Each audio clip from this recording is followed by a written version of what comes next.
Economía al día en pesos y centavos.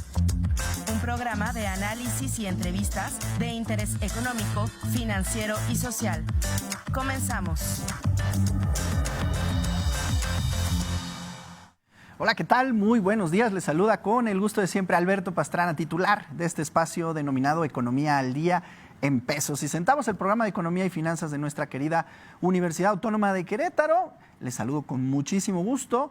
El día de hoy, lunes 13 ya de mayo, y pues bueno, con todo gusto para platicar el día de hoy sobre salarios, sobre pensiones, sobre empleo.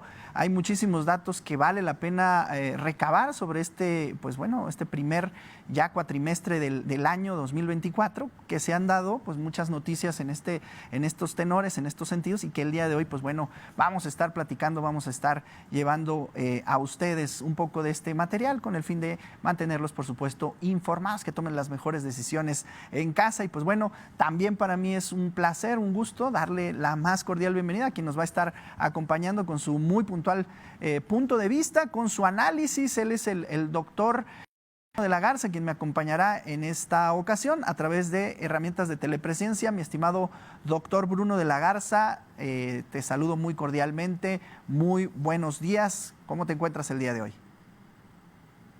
¿Qué tal? Muy buenos días. Excelentemente, doctor. Qué bueno que nos acompañes y que bueno, el día de hoy que vamos a estar platicando sobre estos temas, pues tengamos también tu análisis, siempre tan estadista como siempre, como eres tú. Seguramente podrás pues dotar de un poquito más de respaldo en cuanto a lo que pues de alguna manera se ha venido suscitando con respecto a el tema de las pensiones, al tema de los salarios, salario mínimo, empleo en nuestro país. Pues bueno, mira, y a todo nuestro auditorio me gustaría comentarles, pues más o menos empezar este programa comenzando con el salario mínimo. Me parece un buen punto de referencia. ¿Qué es el salario mínimo? Bueno, es el salario con el cual pues bueno, se establece una base de pago, de remuneración para los empleados en nuestro país, y que pues no puede ser inferior. Nadie puede percibir menos que el denominado salario mínimo. Y bueno, quiero repasar con ustedes, nuestro auditorio, nuestros televidentes, cómo ha venido evolucionando este salario desde el 2018, que comenzó la actual administración a nivel federal. Fíjese usted, 88 pesos con 40 centavos era el salario en el 2018. Una de las propuestas de proyectos que en su momento el Ejecutivo, el presidente de la República, el licenciado Andrés Manuel López Obrador, anunció desde que tomara posesiones que iba a incrementarse este indicador. Bueno, ya sabemos que este indicador incluso es base de muchos otros cálculos financieros, que pues de alguna manera moverlo así como así pues no era una situación pues nada recomendable, ¿no? Había varios indicadores, incluso multas, se utilizaba más como un índice que como verdaderamente lo que es un salario, ¿no? Entonces se fue de alguna manera desentrelazando de tantas cosas que pues bueno, dependían de este indicador durante los últimos años, y pues bueno, finalmente ha llegado a valer a principios de este 2024 248 pesos con 90 centavos. Hablo del salario mínimo diario, ¿no?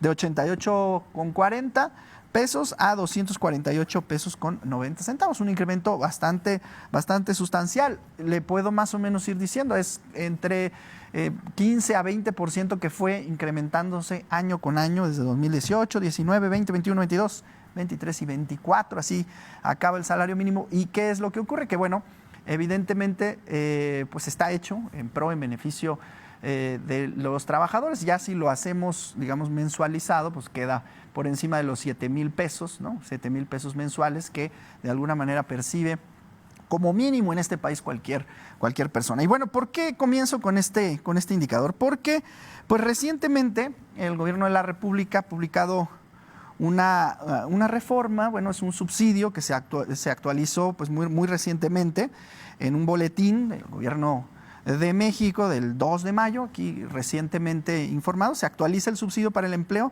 y dice así: en beneficio de 8.2 millones de personas trabajadoras. ¿Y de qué se trata esto? Pues bueno, de un subsidio que pues lo que hace pues es disminuir el monto por el cual se paga el impuesto sobre la renta, para que aquellos trabajadores que han pues de beneficiarse con este incremento al salario mínimo y que perciben pues una cantidad que en este caso es de 9,000 pesos con 81 centavos o menos, reciban este subsidio, de modo que realmente estos incrementos en el salario mínimo les afecten de manera positiva. Porque ¿qué sucedía? Pues bueno, aumentó el salario mínimo, no se actualizaron las tablas del subsidio del ISR, y entonces ese aumento de 20% realmente pues no se reflejó en su totalidad para los trabajadores. De acuerdo a cifras del gobierno mexicano, 6% de ese aumento, del último aumento del salario mínimo, que ya le comenté, pues se iba al pago de impuestos. Entonces muchos trabajadores dijeron, bueno, realmente no estoy viendo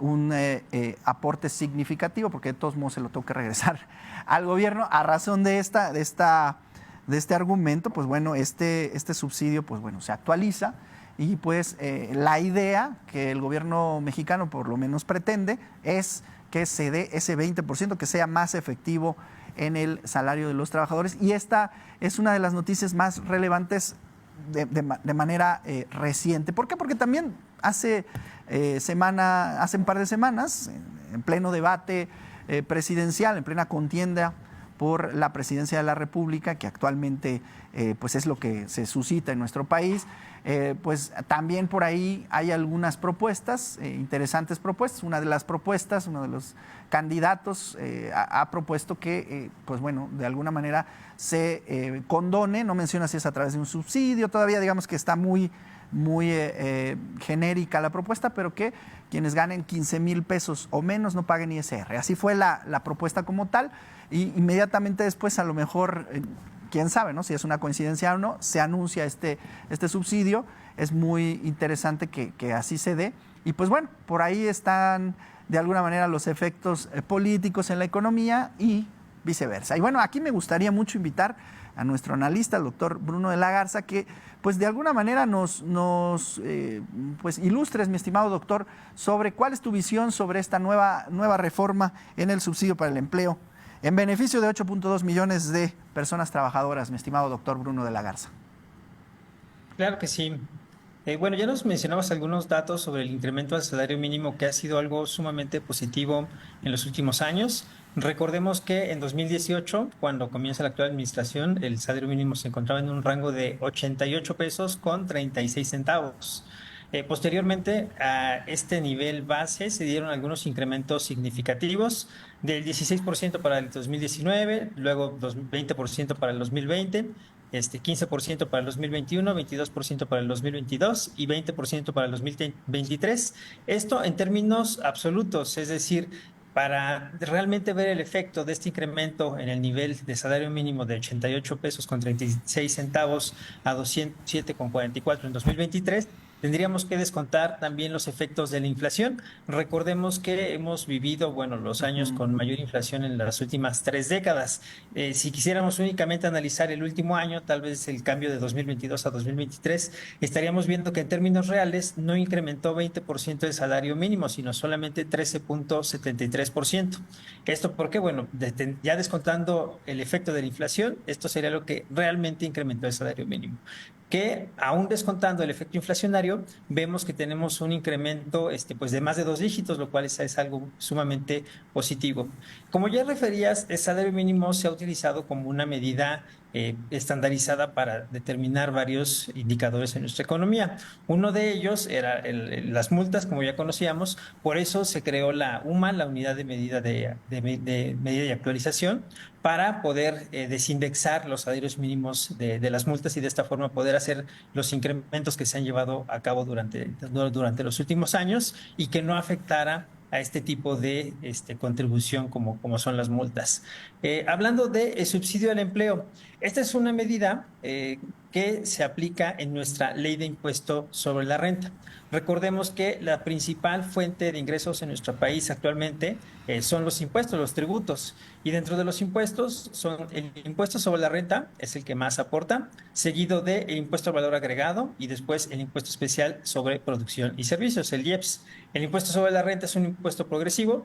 Sabemos que entre más gana un trabajador mexicano, pues más va a tener que contribuir a sus, con su carga fiscal. El impuesto al valor agregado es un impuesto regresivo, es decir, es en la misma cuantía para todos, es indirecto.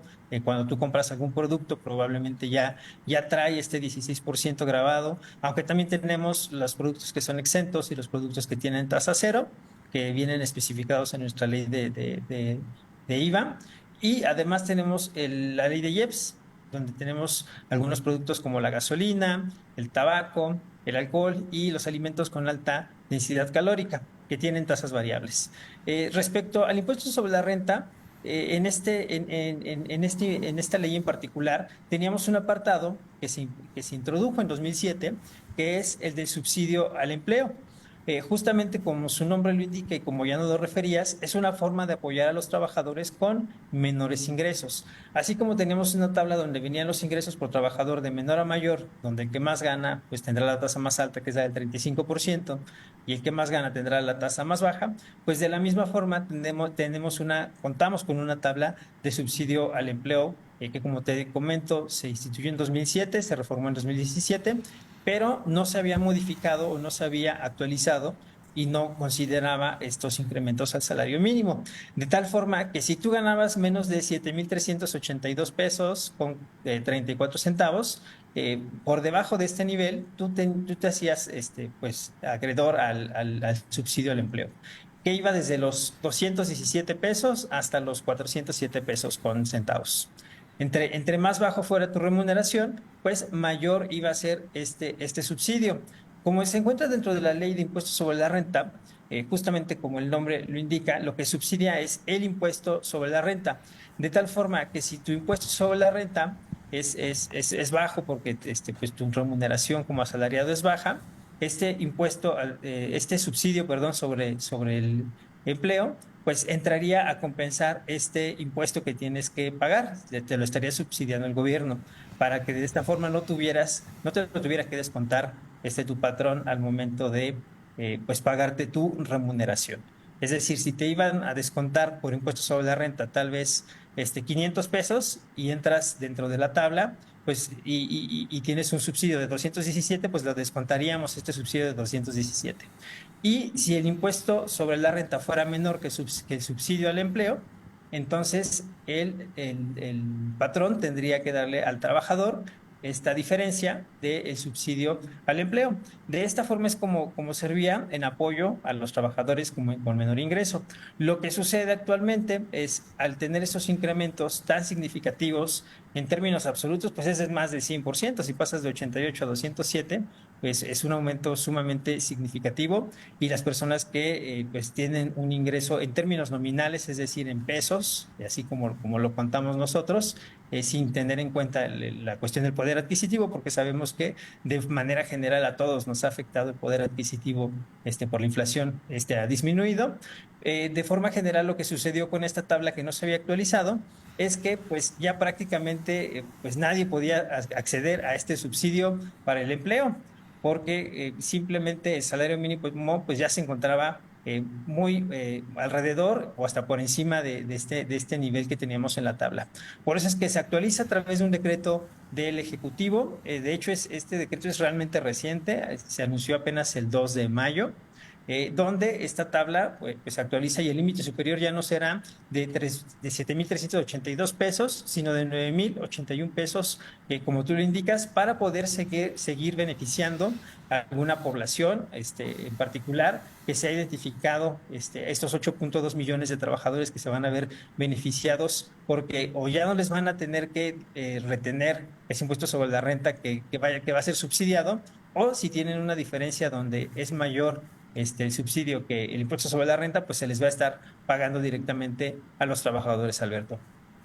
Bueno, es un subsidio que evidentemente, pues bueno, tenía que actualizarse. Al final de cuentas ya se hizo y va en beneficio, como bien lo explica nuestro doctor y economista Bruno de la Garza, pues finalmente tenga un efecto positivo, se pueda reflejar este incremento en el salario, ¿no? Este incremento del salario mínimo. Pero el contraste que realiza el doctor Bruno de la Garza es muy interesante. El monto de la inflación durante los últimos años ha sido récord, y es algo que también es digno de considerarse. Si bien el salario mínimo ha aumentado. También es cierto que el costo de muchos productos y servicios a nivel global, no estoy únicamente hablando de un fenómeno mexicano, sino un fenómeno global, pues ha aumentado, ¿no?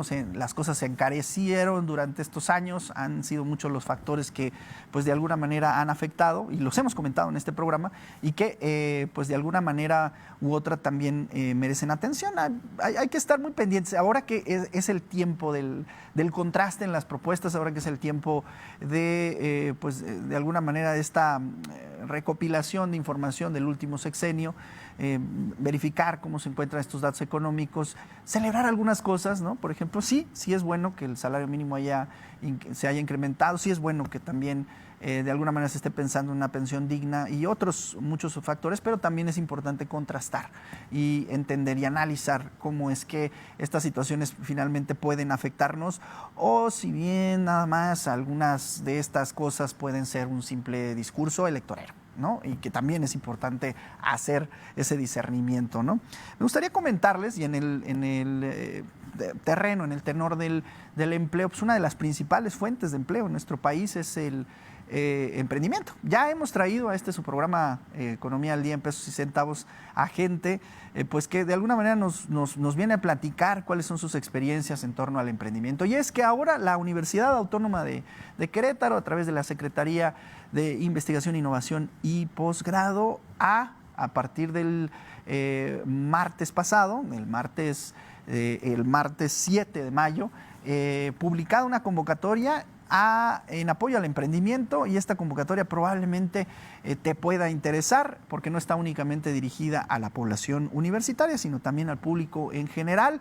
Se trata de una convocatoria con la cual, a través de pues bueno, una liga de acceso en la página www.detonauac.com, vuelvo a repetir, www.detonauac.com, detonauac.com, puedes inscribirte de manera gratuita para concursar con tu iniciativa de emprendimiento en 3 diferentes categorías. La primera categoría sería emprendimiento tradicional. Muchas veces compramos algo, lo transformamos, añadimos un valor agregado y lo queremos vender. Puede ser, por ejemplo, aquel que compra camisetas, que compra material para bisutería, lo transforma y lo vende de una manera pues más óptima. Pues bueno, emprendimiento tradicional también cabe en esta convocatoria. Emprendimiento social, cuando queremos apoyar alguna causa en pro de la cultura, en pro del deporte, en pro de alguna comunidad, pues de alguna manera con alguna carencia. Bueno, pues ahí también está el emprendimiento social, donde tenemos que demostrar que de alguna u otra manera es sostenible esta propuesta. Y por supuesto el emprendimiento de base tecnológica, que es algo muy importante, muy interesante en nuestra institución, donde si de alguna manera has creado un dispositivo, has creado una aplicación, algún tipo de tecnología, pueden ser alimentos, ¿no?, que de alguna manera beneficien al ser humano de alguna u otra manera. Entonces cabes en la convocatoria, en la parte de emprendimiento tecnológico. En cualquiera de estas 3 gamas puedes participar por un premio de hasta 30,000 pesos. Primer lugar, segundo lugar, 20,000 pesos, tercer lugar, 10,000 pesos, que son un capital semilla muy interesante para tu propuesta. Así que anímate a participar en esta convocatoria que nosotros en Economía al Día celebramos mucho, porque bueno, son convocatorias que de alguna manera nacen para nuestra institución. Por supuesto, queremos que muchos de los que participen sean universitarias y universitarios, pero también el público en general, porque pues bueno, somos universidad, somos para toda la comunidad queretana. Pues ahí está también abierta la propuesta. Así que si estás interesado en el emprendimiento, de alguna manera ya has lanzado por ahí algo de tu propuesta, anímate a participar. Vuelvo a repetir, www.detonauac.com, ahí está la convocatoria para que te inscribas y participes. La convocatoria está abierta, hay un tiempo limitado para ello, así que pues bueno, córrele y de alguna manera inscríbete. Bueno, después de este breve pequeño comercial de algo que nos parece muy importante, ya para finalizar en la emisión del día de hoy, pues me gustaría también invitar de alguna manera muy rápida a nuestro analista Bruno de la Garza a platicar sobre el Fondo de Pensiones para el Bienestar. Y es que, pues bueno, este fondo del cual ya hemos platicado en su programa, pues sabemos que se ha creado recientemente, ya bien aprobado, y también publicado en el Diario Oficial de la Federación, para que, pues bueno, aquellos que se retiran y que ganan el promedio del salario del Instituto Mexicano del Seguro Social o menor puedan recibir el 100% de su salario, ¿no? Aquel salario con el que se retiran puedan percibirlo en su totalidad, y esta situación, pues bueno, de alguna manera, pues quede en beneficio de pues los trabajadores que de alguna manera dejaron pues ya 30, 35 años de su labor en la fase productiva en su país, que puedan percibir una pensión digna. Es algo que, por supuesto, es digno de celebrarse, pero que también llama la atención, y es que también en estos tiempos electoreros hay un problema, ¿no? El fondo pues tiene que tener un origen, se crea un fondo para poder dar este copeteo a las pensiones.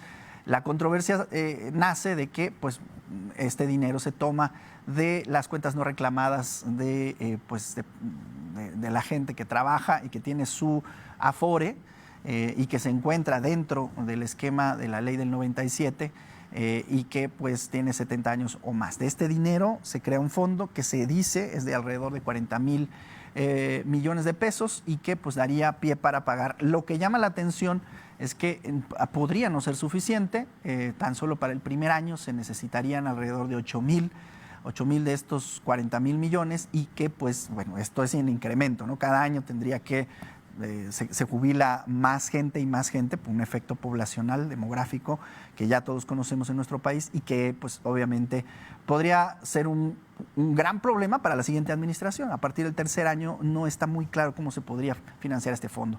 Y pues ya para finalizar, mi estimado doctor Bruno, ¿cuál es tu visión sobre esta reforma de pensiones? Claro que sí. Bueno, ya como lo comentábamos en el programa anterior, este fondo se integra con los fondos, se consideran no reclamados más de 6 bimestres, es decir, más de un año, para personas mayores de 70 años quienes cotizaron en el seguro o mayores de 75 años quienes cotizaron en el ISSSTE. Me parece una medida bastante interesante, porque si consideramos que ya alrededor del 20% de los ingresos totales del Estado se van en pensiones, el recargar un poco más el presupuesto para poder beneficiar de estas pensiones garantizadas del bienestar se ve como algo complicado en el mediano y largo plazo. Inclusive hace un par de semanas la candidata del partido del Ejecutivo comentó que esta sería una medida que tendría que replantearse en el futuro, cómo el sector privado pues podría entrar con una mayor carga para poder darles continuidad, lo cual me parece algo completamente lógico. Para poder ser sostenible en el largo plazo, debería de haber alguna reforma en materia de pensiones donde pues se incremente la participación de los tres, la participación tripartita, perdón. Es decir, incrementar tanto la aportación del trabajador como la del patrón, como alguna aportación que pueda hacer el gobierno, para que de esta forma pueda ser sostenible en el mediano y en el largo plazo. De otra forma, bueno, pues solamente podría ser una medida transitoria donde se haga esta bolsa a través de la cual se va a distribuir a una cierta cantidad de personas específicas, las cuales son el objetivo que ya se han mencionado en medios nacionales, y después de la distribución de estos recursos, pues prácticamente quedaríamos con el mismo, si es que no se lleva a cabo una reforma, quedaríamos con el mismo sistema, donde la vía más oportuna que encontramos en la actualidad es a través de los paquetes de ahorro personales. Eso sería de forma general, Alberto. Muchísimas gracias, doctor Bruno. Pues sí, yo creo que es importante reflexionar sobre esta reforma. Dará y seguirá dando mucho de qué hablar. Ya lo estaremos comentando en su programa, porque todavía quedan dudas, quedan muchas dudas. Pero bueno, como lo mencionaba anteriormente, va, por supuesto, en beneficio de todas las trabajadoras y trabajadores de nuestro país. Bueno, pues hasta aquí el día de hoy. Nos tenemos que despedir, mi estimado doctor Bruno de la Garza. Muchísimas gracias por tu participación el día de hoy en este programa. No, al contrario, muchas gracias por la invitación y hasta luego. Bueno, pues nos vemos la próxima semana, misma hora, mismo canal y misma frecuencia en su programa Economía al Día en Pesos y Centavos. Hasta la próxima.